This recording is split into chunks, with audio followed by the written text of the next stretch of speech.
নমস্কার।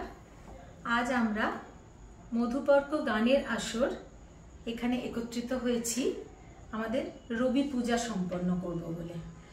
পুজোর অনেক আগে থেকে যেরকম দুর্গা পুজোর অনেক আগে থেকে যেরকম একটা প্রস্তুতি শুরু হয়, ঠিক 25শে বৈশাখেরও প্রায় 15 দিন আগে থেকে আমাদের একটা প্রস্তুতি শুরু হয়ে যায়।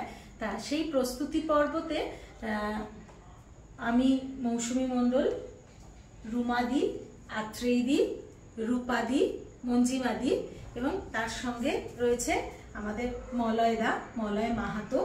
আমরা সবাই মিলে একটা ছোট্ট আয়োজন করেছি এই রবি পূজা সম্পন্ন করব বলে। আশা করি আমরা যে গান দুটি আপনাদের সামনে উপস্থিত করব সেটাতে যেমনভাবে আমরা কবিগুরুকে শ্রদ্ধাঞ্জলি জানাবো, ঠিক সেইভাবে আপনাদেরও কিছুটা মনোরঞ্জন করতে পারবো।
নয়ন